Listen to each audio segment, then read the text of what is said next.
In the 2012 Hallmark movie Love at the Thanksgiving Day Parade, we follow the enthusiastic Thanksgiving Day Parade planner, Emily, as she falls for the business-minded consultant sent to slash the budget for the parade she's planning on Thanksgiving Day. So now that you know the basic plot formula, it's pretty much like a room service order form for all the bells and whistles. Lead character, quirky interest. Let's see, we've got vintage clothes, comma, 1950s racist. Dead parents, mother and father. We can go a little bit darker. It's still November after all. What's next? Token black character. The choices are best friend, employee, or coworker. How fun. We get to check off other and write in boss. By the standards of early 2010s representation, that counted as major progress for the only person of color cast in a movie, which is partially why we're so far behind on equality today. Maybe checking off boxes is not a good way to do this. But aside from the lack of diversity, this particular holiday romance felt even more basic, cheap, and poorly formulated than even I can stand. And I used Kylie Jenner's skincare line for like 3 days. Least likable of all are the main characters who seemingly state their motivations out of nowhere, show up to different brightly lit locations, and for no good reason, cause their own conflicts whenever the giant screenplay in the sky controlling their lives demands it. I'm not saying I need every movie I watch to have incredible depth, but I'd like to at least be able to pick it up with a pair of chopsticks. However, that is not the case this time, so trade in those chopsticks for a drumstick, mama. In today's Thanksgiving Hallmark movie moment edition of Clip Breakdown.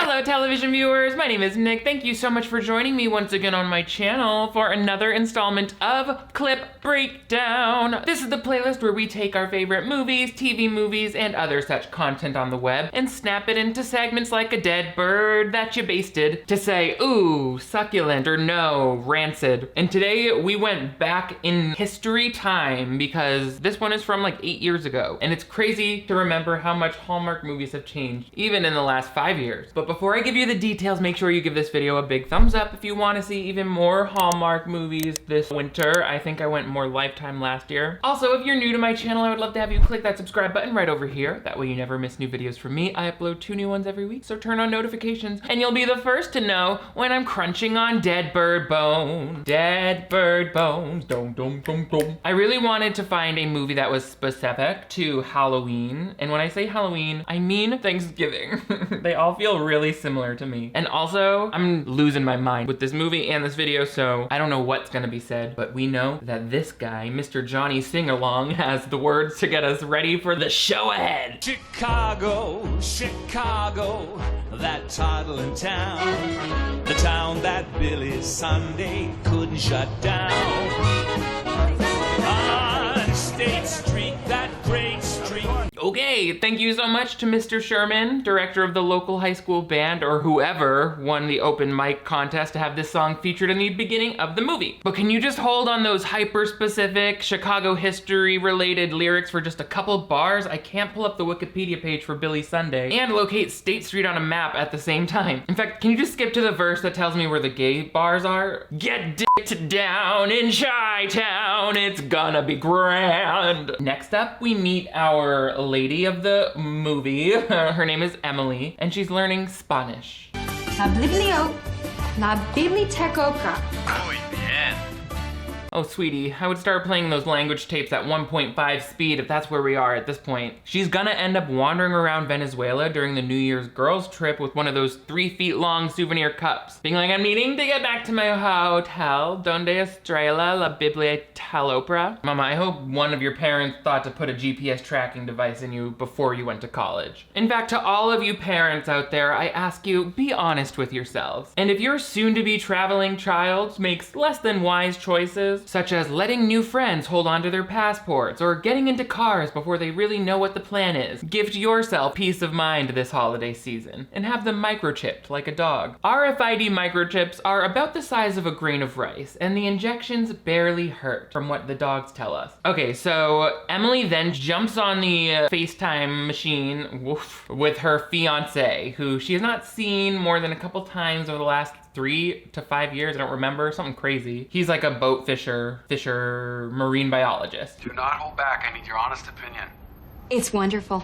You didn't find it too tedious to read? I totally understood it. She's like, this is actually mostly a coffee table book with stock photos of whales where you've clumsily photoshopped out the watermark. So no, there was not a lot of tedious reading. I caught the caption there where it says, whales are basically big fish, except they are mammals, and that's different. That was really clear. I guess I was just expecting something a little more scholarly. The boyfriend is super condescending. You can tell from the beginning that I just don't like where that's going. Emily is at school getting the kids hyped for the Thanksgiving Day parade. It was a record cold day, but everyone came out to see it anyway. It was first televised in 2007 when many of you were just toddlers. Oh, just toddlers? Real nice, Miss Jones. And how old were you back then? 50? Just so you know, back in 2007, when many of us were just toddlers, we could follow up to 3-step directions, sort objects by color, and imitate the actions of grown-ups. It feels like we all would have had the cognitive abilities to enjoy your little floating balloons. There are enormous helium balloons, as you know,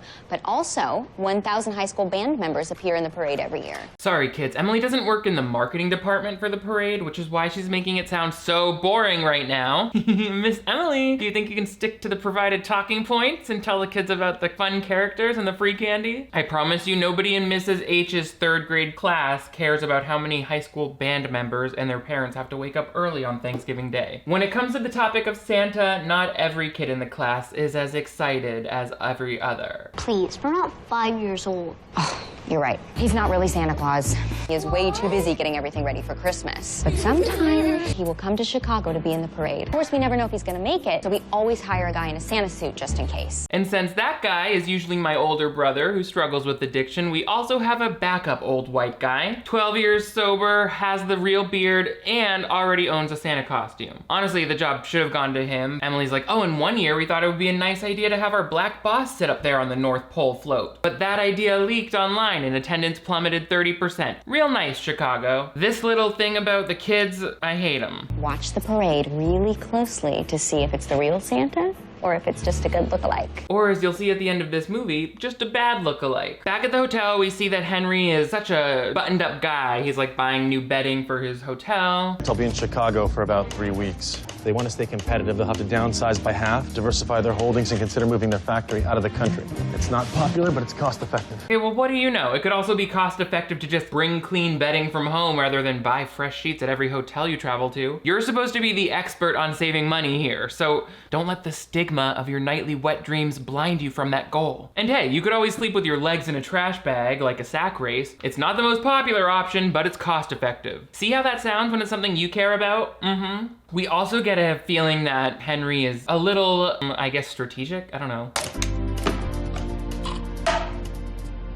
To me, that looks like a strange stopping point for setting up a chess game, but I honestly couldn't tell you. Maybe it's symbolism for how he's a solitary king who has everything, but his palace will forever be empty unless he can find some spirited young lady with hyper-styled hair and theatrically pink blush. This guy thinks he's so cool by living alone, doing his job, but in reality, it's actually disgusting to see for all of us who want to start our own families. So the conflict is basically set, because I'm gonna be sitting here having a bad Thanksgiving until that guy finally meets a random who's quirky enough to get him to reverse that vasectomy. We've already established the single holiday-obsessed woman. So once I see this handsome, business-minded man is ready to smash some sperm cells into any functioning egg, that's when Rudolph's red nose gets really bright. Oh! By the way, that's a fun holiday-themed way to talk about your throbbing clitoris. All the other reindeers aren't laughing now, huh? Not laughing at that bright and shiny nose, are you, Dasher, Dancer, Prancer, Vixen? Do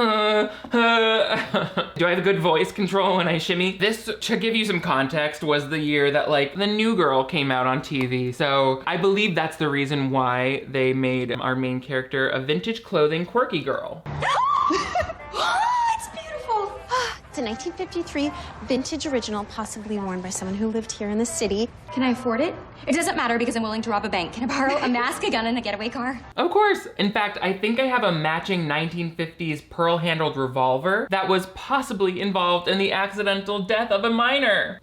Vintage, so quirky. Even using the word gun in a Hallmark movie shows how much the political landscape has changed over the last 8 years. Don't joke about armed robbery, Emily. Also, how would that vintage dress be too expensive for her? Is it the nightgown that Mary Todd Lincoln was wearing when she passed away peacefully? Looks great. Such unbreathing fabric. So Emily is basically convinced that when her fiance returns right around Thanksgiving, he's going to propose to her, which would be great if she didn't have a little secret that she was holding back from him. If you're gonna marry him, he needs to know. I know, I'm working on it. You know, you can get over your fear of boats. Okay. I'm gonna try again before he gets home. You're afraid of boats, but you're marrying somebody who loves them? Girl, it's one thing to be really into old Hollywood, but it's another entirely to drown suspiciously like Natalie Wood. So that's something that the movie sells as like something that she's gonna grow from later. But the two vintage girls have a lot of other problems. What happened to the bookstore? Out of business for good. What is happening to our city? Historical landmarks are being discarded and destroyed. I wonder how many books were sold here over the past 50 years. Probably fewer than Amazon sells in a single day. What are you or the shape of that hat on your head going to do about it? Stop shopping online? Oh, she loves bookstores, everybody. She's really into anything vintage, old school, from the days gone by era. You're really leaning hard into that personality trait. What do people do when they find out you're the marvelous Mrs. Maisel on the street, but you have a Bluetooth connected water bottle and Japanese collectibles in your office? I'm just saying, she's a little choosy with the parts of the 40s and the 50s that she feels like keeping around. Like, she's very modern when it's time to get a new Sims game, but very old school when it's time to do other things, like making an Asian friend. The guy who bought the bookstore she's whining about comes out and yells at her. This building's a structural hazard. It needs to be torn down before it falls down. And who exactly are you to say that? I'm the guy that cared enough about this dilapidated building to buy it, tear it down, and rebuild it into the profitable retail opportunity it deserves to be. So we should thank you for destroying this beloved landmark of literature. I think you should thank gravity for that, Grumbelina. He just said if he didn't buy it, this bookstore was ready to fall in and crush you. Pillbox, pussy bows, and all. Some people are very into the actual bookstore and the printed literature. Have you ever heard people be like, if my house was on fire, the one thing I would save is my books? Okay, and I will enjoy reading the details of that slow, painful death on my Amazon Kindle. If your house is on fire, just leave. We need to drop the myth that it's ever an idea to just save one thing. The one thing is your life, and maybe that of a baby, child, or elderly person. But frail and old elderly person, I'm talking about one of the skinny ones you could throw over your shoulder and run with. Forget about your record collection, Mary, there's fire in the room with those now. Get out. I bought my first Nancy Drew here. I bought my first Agatha Christie here. Oh, stop construction, everybody. This random stranger on the street discovered her bisexual-sounding love of novels at this store. So now we have to shift gears and instead build her a time machine. She loves this bookstore so much, but no one's once said the name of it. It must be that sacred. I need a better reason as to why she feels connected to this, like, did her mom bring her there? Up the ante on it. Raise the stakes, as we often say. That's when the boss brings in a big bombshell, saying that they've had to hire somebody to look at the budget of the parade, even though it's just about to happen. The mayor wants to see if the parade is cost-effective for the city. That's ridiculous. The parade isn't about money. Okay, but can the parade still acknowledge that money exists? Mama, the taxpayers of Chicago do not want to directly pay for Christy Carlson Romano to sit in the back of a convertible and sing Toyland. Where are the corporate sponsorships, Emily? Why isn't a balloon of the Pillsbury Doughboy floating down State Street, dropping vouchers for tubes of free crescent rolls out of its ass? Like, you guys hired a consultant, but I don't know that we need to completely rethink the business model of parades here to find the answer. When the consultant comes in, you can guess who it is. But first, Emily has to be really comfortable talking back to her boss. This guy is responsible for reorganizing and rebuilding the Falcon Center in Miami. They took out most of the seats and they built private boxes. He tripled their revenue and added 300 jobs for the city. Yes, but at what cost?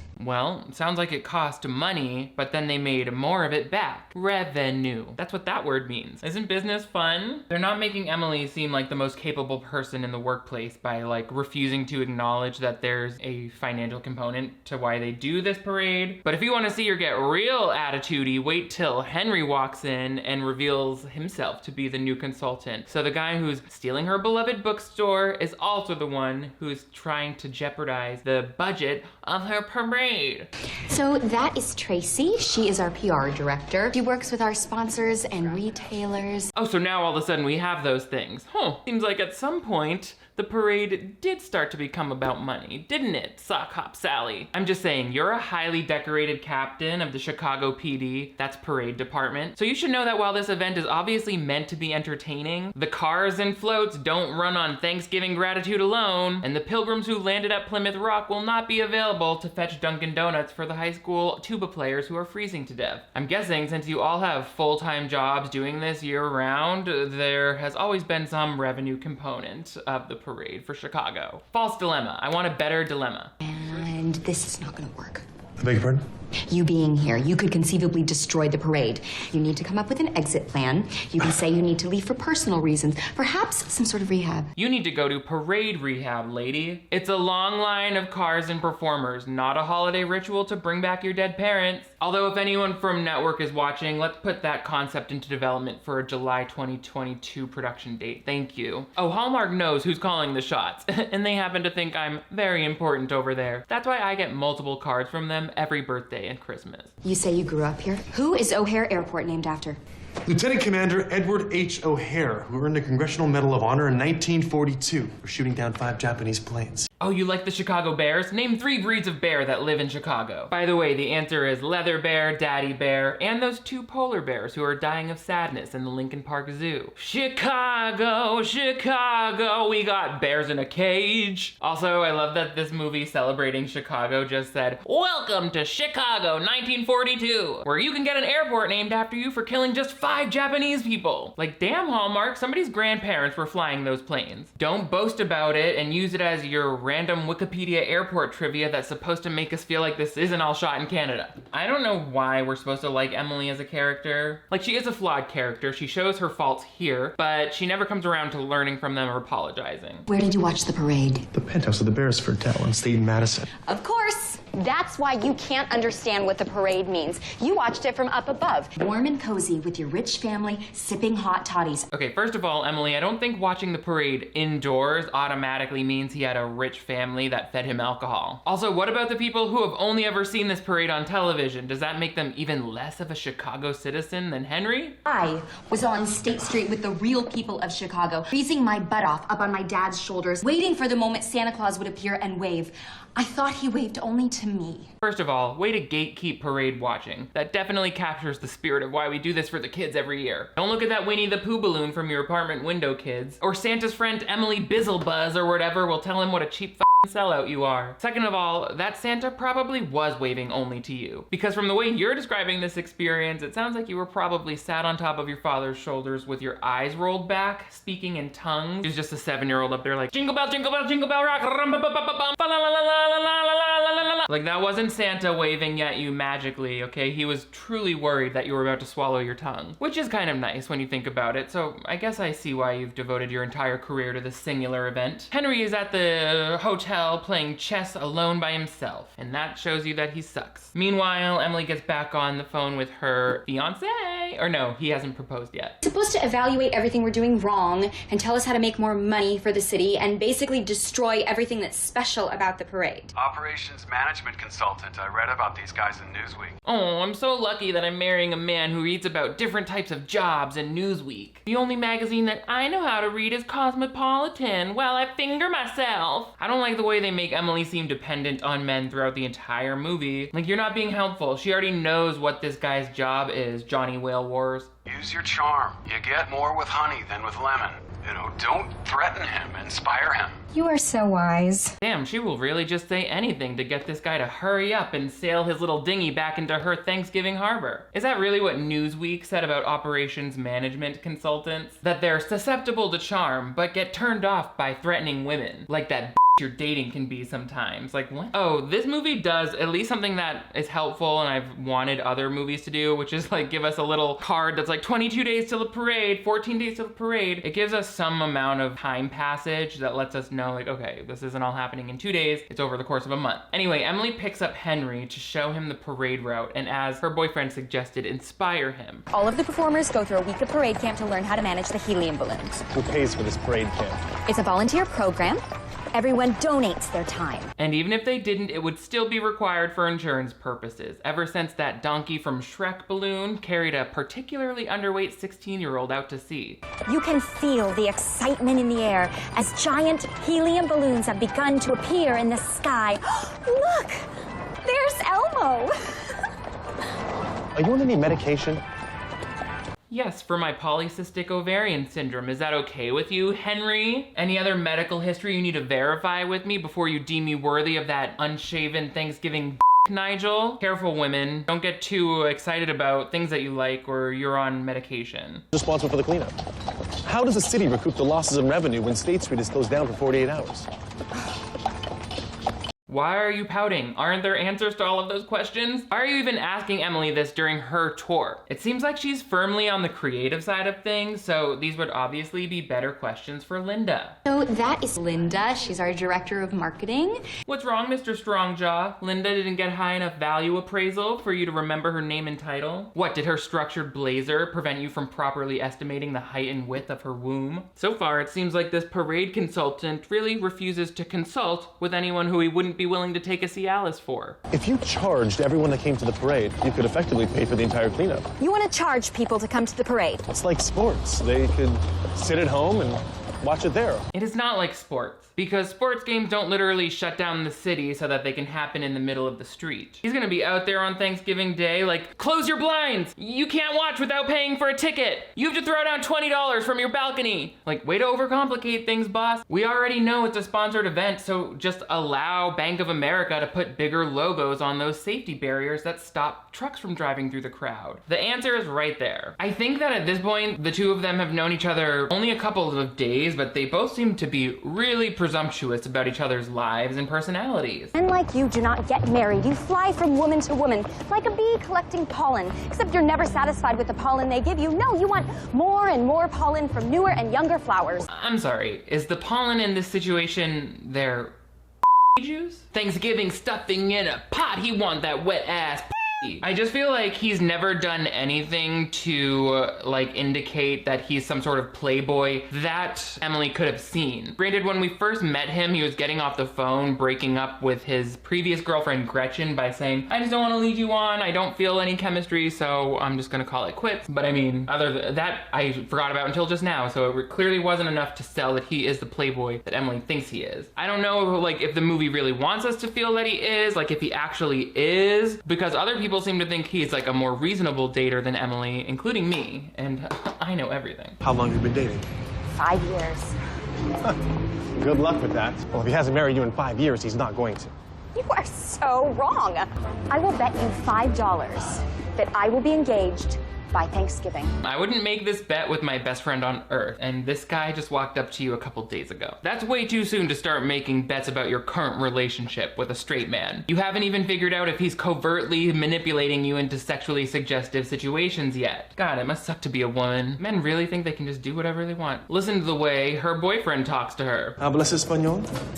I'm studying it. My almost fiance sent me books and tapes so I can learn. We intend to travel a lot, and he wants me to learn various languages. Well, whatever makes you happy, but I just have to ask, this boyfriend who lives in a far-off boat, he lets you, like, talk to your friends and family whenever you want, right? And if this is all supposed to be part of some student-teacher roleplay fantasy, he is taking it too far by sending you actual curriculum. Also, how many of these various languages does Brian speak fluently? He's like, no, sweetie, the trade-off is you're in charge of learning all of the human languages, but then whenever we get on a boat, I will be the one talking to all of the whales. And if you're imagining that conversation, like in Finding Nemo, you're exactly right. 5 years and he's still trying to improve you. Don't you think it's time you just cut your losses and move on? Baby boy, just because her boyfriend is out collecting whale samples or whatever, it does not mean her pussy is up for grabs like the last buttermilk biscuit on the Thanksgiving table. This is the city of Chicago. Surely there's some truly single, slightly younger brunette woman who your dead mother would have approved of that you can chase after. Just look for a vulnerable one who strayed a little too far from the watering hole. Or in this case, a police station, Ulta, or Sephora, and just pounce on them. That's how he's acting. Like, it's very crazy to me that he would be like, he doesn't really love you, like you've never met him. And obviously Miss Rag Curls and Radio Shows over here is ready for that marine biologist boyfriend to come home and propose. So you need to back off and just respect her wishes so that she can ride that same rogue wave the rest of her life. That's what they call Brian's penis, since it's always wet and you never really know what it's going to do. But honestly, I don't blame Emily for being so motivated to get married. As a woman in this country, there are very few options for those who want to have a child. For millions of working parents and caregivers, particularly Black and Latina mothers, there is no access or affordable access to paid childcare or paid leave. So many women know that they have to marry someone who would be able to support them financially through a pregnancy. And that's showing Emily on the more privileged end of the spectrum. 1 in 4 Black children and 1 in 5 Latin children are living in poverty in the US. Right now, Congress is considering a certain framework of the Build Back Better initiative, which is offering one way to provide a large solution to nearly 90% of the children in America. For 2022, this proposal and the child tax credit would help cover the cost of food, housing, healthcare, and transportation for millions of children. This would be the largest investment into childcare in the nation's history, and one that's obviously overdue, because as it is, only the most wealthy of parents can really raise their child with all of the opportunities that this country offers. I'm not going to tell you how to vote, but I am going to tell you that voting is the only way to make sure that we get politicians in there who care about this type of thing, and not just making sure their wealthy white grandson has a big enough inheritance that he can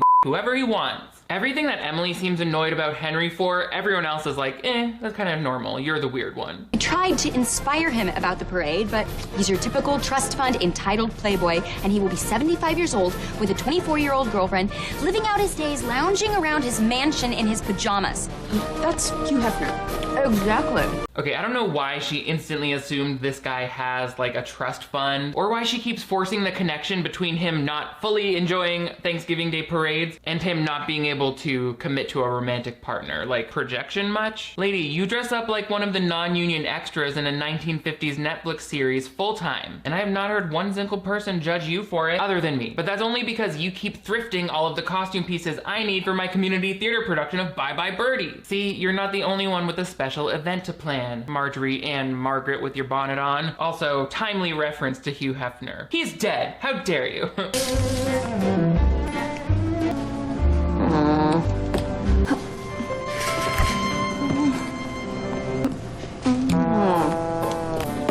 This bit is going to go on for quite a while, and it's 100% accurate, since it's been clinically proven by watching TV that 10 out of 10 women have a pathological relationship with ice cream and chocolate. Apparently, this trope was not even tired back in 2012, but that still doesn't explain why she won't even consider a smaller container of ice cream. Like, is your roommate an entire 4th grade class, or do you have one of those horizontal freezers in your garage? I just feel a little distracted that they're trying to illustrate her single, lonely white ladiness by having her roll around that birthday party plastic bucket of ice cream like it's a cartoon boulder.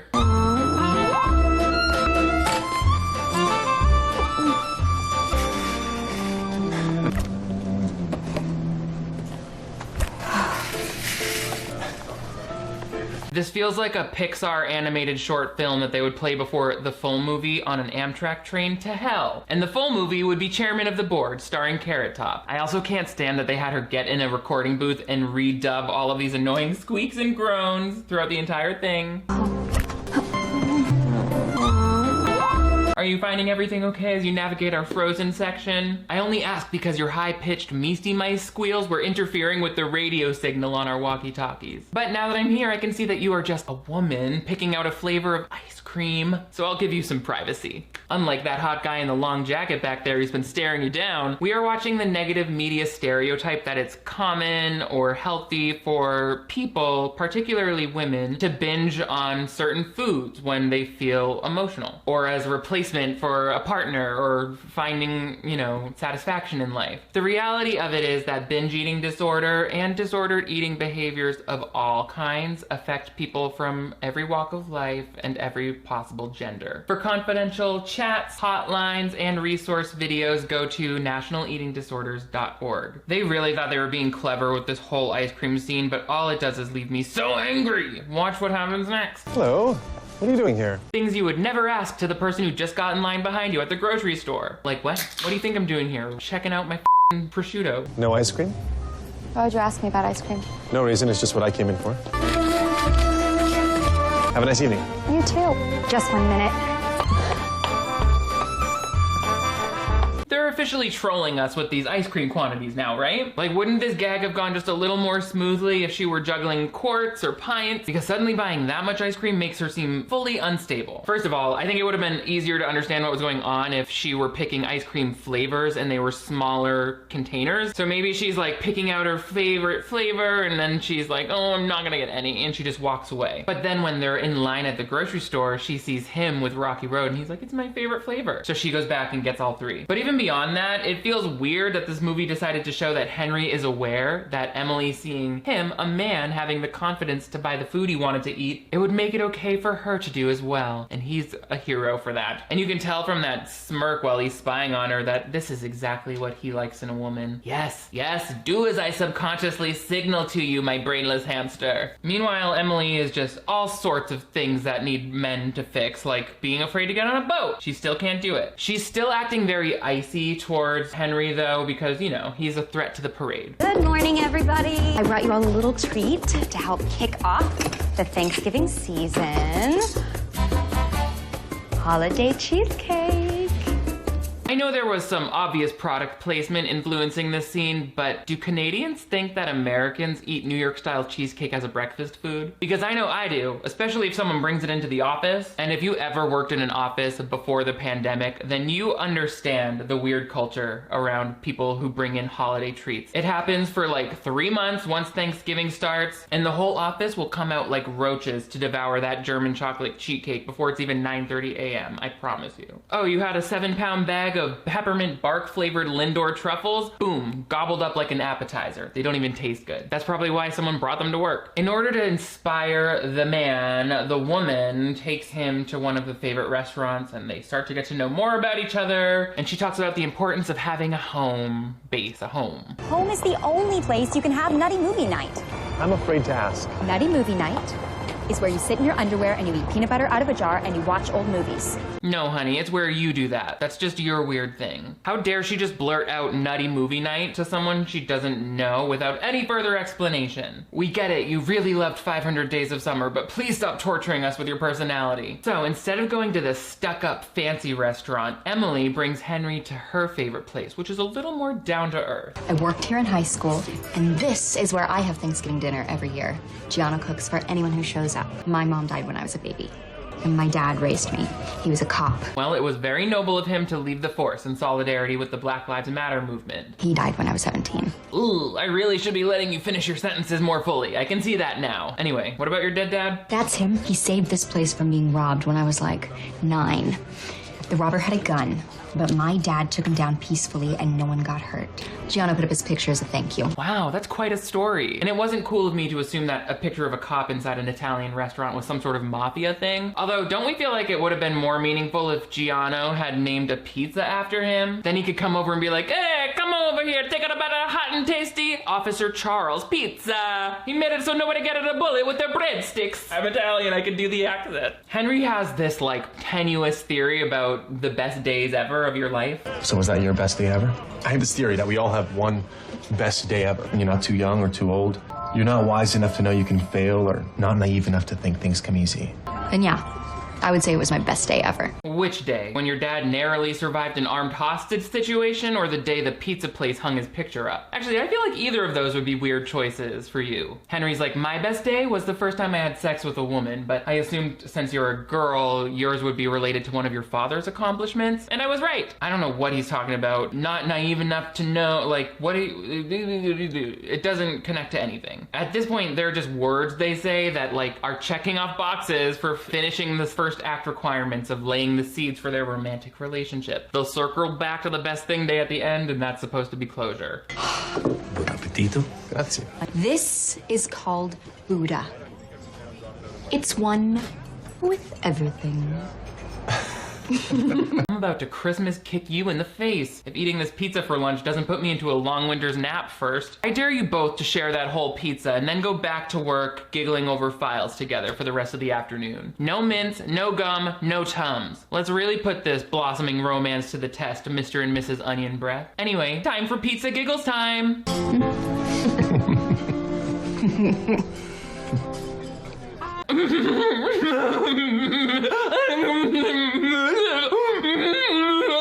I bet you in the behind the scenes interview, the actress who plays Emily, Autumn Reeser, is like, I just related to this character as soon as I read the script. I mean, first of all, she loves her Chicago-style deep dish pizza, and I totally tried one of those from the frozen food aisle. It just put me right in Chicago, like, so doughy and sloppy and deep. So yeah, I just fell in love with the character right from then because of the deep, doughy, sloppy pizza. Emily cannot stand this man when he tells her what he does as like a rule for dating. I have a 5-date rule. I go on 5 dates with a woman. If I'm feeling like it's not going anywhere, I end it. That's insane. You can't know everything there is to know about a person in 5 dates. I know enough. Seriously, why do you have to know everything about a person in order to stop dating them? What he just described actually sounds kind of generous. Most people don't even go on a second date if they're not feeling it. But of course, Emily here thinks it's her place to just openly judge other people's romantic boundaries. See, she knows everything because she likes to wear vintage pea coats. And that night, Emily and him get even closer with some revelations. So, do you own any clothing from this decade? When my mom died, my dad was so sad he gave all of her clothes and shoes to Goodwill. Oh, so you figure if you buy enough of them, you might one day be wearing her clothes. Stupid, right? Yes, to the idea in general, but also specifically your execution of it. Was your mom 70 when she died? Because you seem to be buying clothes from the 50s and 60s. Like, wouldn't your mom's California Raisin sweatshirt still be in charity store circulation with the other 80s and 90s stuff? You know what, who am I to judge? It's your dead mom thing that you're clearly not mentally handling, but hopefully love will fix it. You'll just have to get married to that guy to find out. They're gonna have a moonlight dance with these old people who do old swing dancing in the night. How do they do that? Stay in a relationship for that many years? You know, I asked them that once. Peaks and valleys. Peaks and valleys. Apparently that's it. Affection, compromise, peaks and valleys, and a good pair of dance shoes. Okay, well that was like 4 other things that this old person told you. So don't say peaks and valleys, that's it. Like, how did you feel that owning a good pair of dance shoes was an easily understood sub-item of peaks and valleys? I'm gonna push you out of this gazebo so hard you scrape an elbow. I'm sorry, I'm getting crazy up here. So the day finally comes that Emily's boyfriend finally returns home, and she's hoping she gets the proposal the next night at dinner. You cut your hair. Just a little. Oh, don't worry, it'll grow back. Emily, did this man lose his goddamn mind in the belly of a whale, or would he always talk to you like this? Sir, I've eaten frozen fish sticks with a better looking face than yours, and more than 3 times the flavor of your entire personality, so you need to understand who carries the duffel bag in this relationship forever. You carry your own duffel bag. But of course, Emily wants to ignore the warning signs, and although, you know, Henry at the office is still very skeptical that she'll get the proposal, her and Brian go out to Jim's Pizza that night, and she's hoping for the ask. You look so pretty. Thank you. Your father would be so proud of you. Special night? I think so. I'll make you something special. I'll bring you one Officer Charles pizza in honor of your dead father that we keep on bringing up. Keep on bringing it up. Keep on bringing a pizza. But of course, this is very Legally Blonde. She sits down, all dolled up, and he asks her instead to join him on another years-long fishing expedition or whaling tour. And that's when she snaps and loses it. I want to have a family. I thought you did too. Someday. I don't want to wait any longer. Oh, honey, it's gonna be okay, but do they have Uber yet in 2012 Chicago? Because you need to not be sobbing in the middle of this 2-star restaurant wearing a giant plastic hat. They couldn't have found a nicer looking exterior for this place than Jim's Pizza, Steak, and Seafood. This looks like the kind of place that would have 0 reviews on your favorite food delivery app. Notice how I didn't endorse any sponsor who didn't pay the bill. Didn't say any brand name that isn't cutting the check. So Emily is heartbroken and walks out of the restaurant when, la-di-da, Henry happens to see her and takes her out to blow off some steam, but she might have let a little too loose by having 1 or 2 glasses of champagne, and it encourages her to really cut a rug. It has? Where did it go? now! I better look for it. Once I love and it was divine. Soon found out I was losing my mind. Emily, you seem like the kind of girl who has stolen focus at a few birthday parties that weren't yours. Henry, this is good information for you though. One glass of champagne and it turns her into theater kid at a karaoke cast party. Doing a call and response and a skit in between her own lyrics. You don't command a song like that without playing a few improv games in high school. I love when actors do things that are supposed to be like character things, but they actually just reveal actor things. Where I'm like, oh, she's an actor. After that, she like throws up, but it's cute because she's drunk and whatever. Ugh, this is so formulaic. This is officially the worst night of my life. On the nights of both of her parents' deaths, she slept like a baby. In fact, she had a soft smile the whole time. She was actually a person of interest in the pizza robbery thing for a while. For some shenanigans, Henry and Emily get locked out of her apartment and they're stuck on the rooftop in the cold, which to me, I'm like, this is Chicago in November. Shouldn't they be freezing to death? But Henry has to continue to try to know everything about her. Maybe you're afraid of boats because you were never sure if Brian was the right guy for you. Oh, good catch, Henry. I had mistaken that for unspoken symbolism, connecting her fear to the main plot, but then you just went and said it out loud, so I guess that's the real reason. I would have assumed she was just straight up on a conscious level, afraid of drowning in a ferry accident, because that's one of my biggest fears. The next morning, they finally escape the rooftop, blah, blah, blah. I feel like it's taking so long. My shame walk you home. Are you sure I didn't do anything embarrassing last night?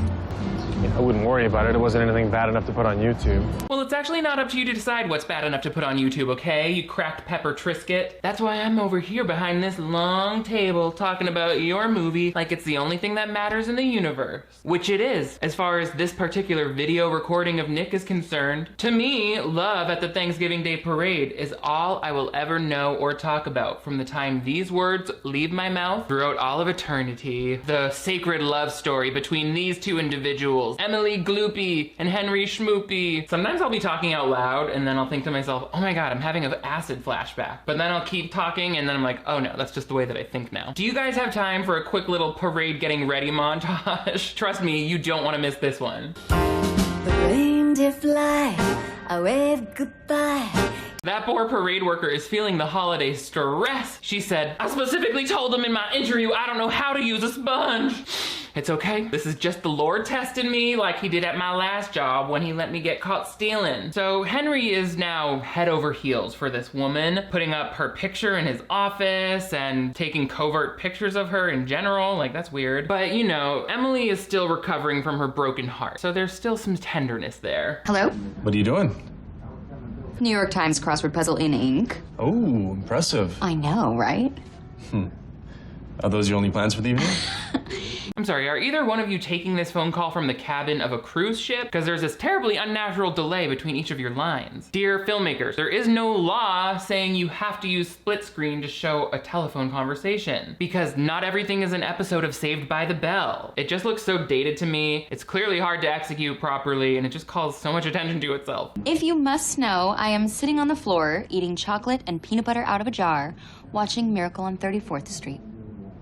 Nutty movie night. Sorry, right now I'm Googling how to kill a fictional character because these people are pushing me to the edge. Even your container of peanut butter doesn't look right to me. Canada, I can't take it. But then it cuts to Henry in his underwear watching TV and eating peanut butter. So he took her advice and he is just like so in love with how she taught him how to relax because it never occurred to him to watch TV instead of playing a solitary chess game that he decides to take out his phone and call the woman he was just breaking up with at the beginning of this movie? Like, what? Hey, Gretchen. I think I finally understand what you were talking about. People really do deserve to have everything they want in life. I'm beginning to understand what it's like to sit around at home, eat peanut butter, and watch movies nightly with someone you really care about. What the did you just say? Watch movies nightly with someone you really care about. What are you, recording your introduction for a dating hotline? Even if that weren't the talk of an alien clone, why did you call your ex and say it to her? We've never even seen Gretchen, and you just broke her heart a few days ago. Like, what would possess you to go ahead and leave this little check-in like, oh, just letting you know I've been doing great since I left you. Mwah. Also, something about peanut butter. It's clear later on that he was like trying to apologize to her because he he let her go before he understood what he was looking for, but he doesn't say sorry. And this is honestly the most hateful part of the movie because it's just so hard to understand why Henry would even do this, ever. But whatever. He also asks stupid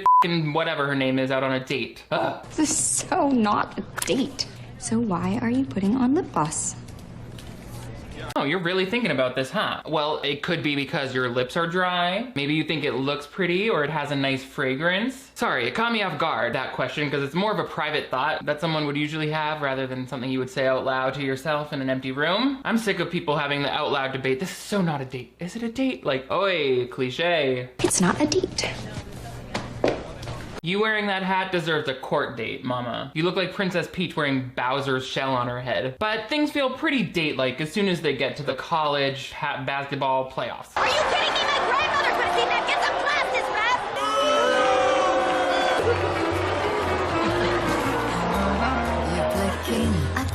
That was great. Ew, I hate everything that my brain is perceiving right now. She's so unlike other girls that sometimes she can't even take herself. And her date is sitting there dressed like Neo from The Matrix like, oh, that was great. I would be like, oh, so you're the kind of person who like does that kind of thing. Many years ago in New York City, I went on a weird ass date to the traveling Harry Potter exhibit at the Discovery Center in Times Square. And right when the guy I was with interrupted the tour guide to give an added detail about Hufflepuff, I knew I never wanted to see or hear from him again. I do not like to stand up and try to get involved in things, okay? If it's my thing, I will turn it out. But if it's someone else's thing, then baby, we just sit here and we don't call attention to ourselves. We don't yell at referees or yell at all. But Henry loves it. He's like, oh my God, I need a girl like that.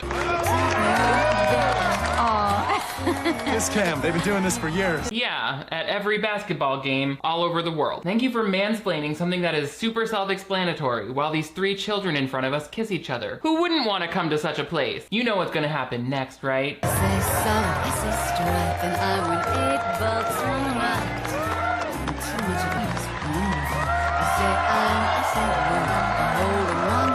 Not that co-founder of the horseback riding club standing directly behind them while they kiss. She said, woo, woo! This is the closest I've been to 2 people kissing who aren't my mom and dad or mom and stepdad. Woo! So the romance is officially ignited. You can tell because the rich person asks the person who's driving them around about love, which is when we always know. You believe in true love?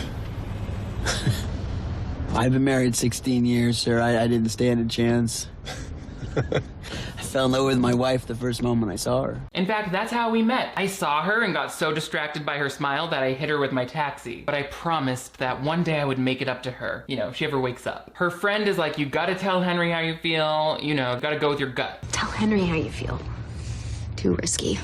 I already had my heart broken once this month. Not sure a heart can be broken twice in 1 month without breaking for good. She says while collecting donations for the families of seriously ill children at the Ronald McDonald House. I don't know, I feel like if little Avery can fight through 6 months of chemo, this conventionally hot white lady can handle a couple of breakups. We'll be fine. But she decides to go for it. So Emily runs to Henry's hotel, and that's when she meets Gretchen, who is standing at his door, and she's like, oh, well, I'm his girlfriend. So obviously that scares Emily right off, but I mean, Henry doesn't get why she's there either. What are you doing here? I got your message and I hopped on a plane. I'm here to share your life and your nutty movies and your peanut butter. Oh no, sweetie. See, that's what you thought you were here to do, but you're actually here to embarrass yourself in the hallway of a hotel. She said, I got your message about wanting to f a jar of peanut butter while watching movies nightly or something. It was weird. Anyway, I grabbed a tube of Vagisil and hopped on a plane right away. Yes, a million times yes. Peanut butter Charles, peanut butter You said you were sorry and that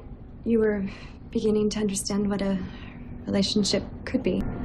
You didn't mean me. Oh no, Gretchen, this is all my fault. You see, you're such a wonderful person, but this is about someone who's even better than you. Because she collects old hats and doesn't show off her upper arms. This might have been the most self-inflicted third act conflict we've ever seen in a Hallmark movie. Even though I guess it was supposed to be an apology, that phone call to Gretchen made Henry seem like an insensitive I think there was room for him to have like a buddy at work who is like always involved in his love life and gets confused about when he says, oh, I have hope and love again, and tells Gretchen to fly back. That's how it would typically work in one of these things. Or if he left the message for the wrong number, he meant to call his mom, who's been on the phone a few times. Like, it's all so weak, especially since they never established Gretchen as a character at the beginning. I wish they could have had him break up with her in person at the airport or something. She is living her full Jackie O fantasy, and I am happy for her. Crying in vintage clothing after a parade-related personal tragedy. Her Poshmark-obsessed probably rock hard right now. She's about to dart up to that concierge desk and be like, quick, if you splatter some blood on my face, I'm gonna climax right now. And not too much to say. Can I say that? Emily doesn't have time to be sad though. It's parade day, y'all. But look who comes barging into her office with a last-minute proposal. Will you marry me?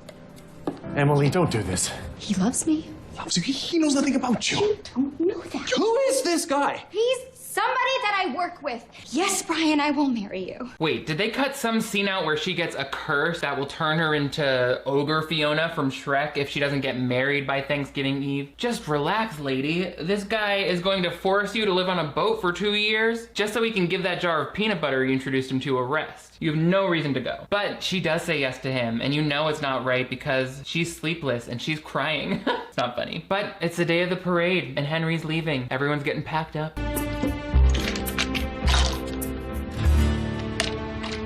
Ah, so the chess game represented a game of chess. See how much flavor that added to this movie? 0%. Like, he never even explained what that symbolized. Like, he talked about his best day ever. He never shared his, right? Like, he could have said like, oh, my dad and I used to play chess and he taught me that I could always be one move ahead. And then at the end, he could be like, I used to always think I had to be one move ahead, but turns out this move is the one I want to be on right now, or whatever, right? Like, tie it in. Anyway, after he leaves, the token boss character is like, here's what's up. He says we could make more money by charging for the parade, but it's his recommendation that we don't change anything. The joy and goodwill the parade generates for the city can't be measured in money. I think it can be though, and it's sort of your job to take that number and then make it grow year over year. If not, what did you just pay that guy for? Let me just jump in and say I think offering tiered sponsorship packages could be a great revenue booster. Also, maybe you can charge tickets to access some like VIP viewing areas and dessert parties like Disney does, or holding a ticketed post-parade concert would also be a great way to make a profit while still offering more value to the good people of Chicago. The Hackett Development Corporation, citing their appreciation for the parade, bought a piece of property to build and fund a new Ronald McDonald House. Okay, we get it, sir. You're the one who writes the captions for all the social media posts. The Hackett Development Corporation, citing their appreciation for the parade, bought a piece of property to build and fund a new Ronald McDonald House. Wow, thanks, boss. Do you need my credit card info before I can read the whole article? So it turns out the bookstore that was closing is actually gonna be a charity house for sick kids. That's when Emily realizes she might have had her assumptions about Henry wrong the whole time, and she runs to that penthouse where he says he used to watch the parade all the time. Excuse me, can you tell me who owns the penthouse? The Sumner family opened its doors to the orphan kids who live in the Cutman house every year so they could watch the parade. The Hackett Development Corporation has kept up the tradition. Orphans. She said, oh, I'm so relieved. I thought the guy I liked had a super wealthy family, but it turns out his parents are dead just like mine. Or they couldn't take care of him because of addiction or whatever. It doesn't matter. Either way, I'm putting on my sexiest little woman bonnet to march up there and claim my hot, donor-supplied, aged out of the foster system Thanksgiving dinner, baby. Meanwhile, that doorman is like, maybe I gave this lady a little too much information and access to the building. I mean, there are children up there. Oh well. So he's not heartless. He's a former orphan. But downstairs, she meets Brian again, who wants to somehow get back with her, and she has to brush him off one last time. Why do I love the parade? Why do I wear vintage? Because you're quirky and odd. Wrong, Brian. It's because I'm stupid and illogical. I'm hoping to find my mom's 1950s sweater, even though she was born in 1960. I don't know why Brian thinks he's some kind of catch. He's awful. Most women would kill for this. Well, then I guess I'm not most women. Goodbye, Brian. Ooh, nerdy guy angry face. That means he's either about to become a Spider-Man villain or kill one of the Beatles. What are you telling me, Donna? There's no Santa?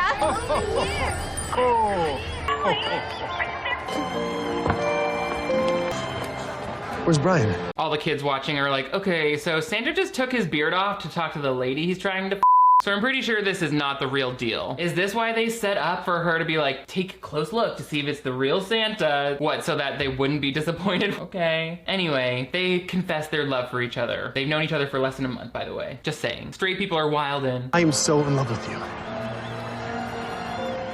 I came back to tell you that and I ended up in a Santa suit. Oh, know, is that all the explanation we're gonna get for how you ended up on the parade float? Seems like a lot of that would have been interesting or funny to show on screen, but okay. Like, did they really cut that scene? How did he end up there? How did he find out that they had no Santa? He was just packing up his chessboard. Also, how are you in love with someone who has done nothing but make incorrect assumptions about your wealth and status growing up? How come Emily never has to apologize for being like, I was so wrong about you? Like, what was it you loved about her? Her commitment to preventing any alterations from happening to a city event? You could get all of that from marrying a change.org petition. I came back to have Thanksgiving dinner at Jim's with you and to ask you to marry me. I do. This is the best day of my life. Sorry, Dad, looks like your shootout at the pizza place just got knocked down to the number 2 spot. Also, your fiance theorized that everybody only gets one best day ever. One. You can't keep changing it. So I don't want to hear, no, this is the best day ever. No, this is the best day ever. Over and over again on the day of your wedding or when your first child is born. You picked today, standing in front of people on this cheap-looking parade float. It's set in stone. And honestly, how could things ever get any better than this? They're on a float. They're sitting in a parade. When everything gets so festive and bright. Oof, those titles. This ugly fuchsia shade indicates that we were watching a Thanksgiving Day romance, while red would have signified just a general Christmas season love story. We tested variations with some more traditional Thanksgiving colors like tan, gold, and orange, but it was all coming off like piss, shit, and candy corn, which was actually the working title for this movie when they shot it in Canada. And that's all they wrote for Love at a Thanksgiving Day Parade, which nearly put me in an early grave. I can't believe the subtle ways that the Hallmark movie quality has improved over the years, to the point where like you can watch a Hallmark movie now and still not think it's that great, but then you watch one from 8 years ago and you're like, oh, it was even worse. From the jokes to the dialogue to the really step-by-step instructions and poorly motivated characters, I found this one tedious to watch, but happy to eat up with all of you like a Thanksgiving meal. So let me know what other Hallmark or Lifetime Christmas movies you want to see me cover next. Also, give this video a big thumbs up if you want to see even more holiday clip breakdowns, but most importantly, if you're new to my channel, I would love to have you click that subscribe button right over here. That way you never miss new videos from me. I upload 2 new ones every week, so turn on notifications and you'll always be the first to know when we're coming down the parade for Chicago. Chicago, a hell of a town. Also, I've got merch available and a Patreon where you can access a monthly exclusive content. You guys are all the greatest. I will see you next time. We're raw dogging a Thanksgiving turkey. I will see you next time.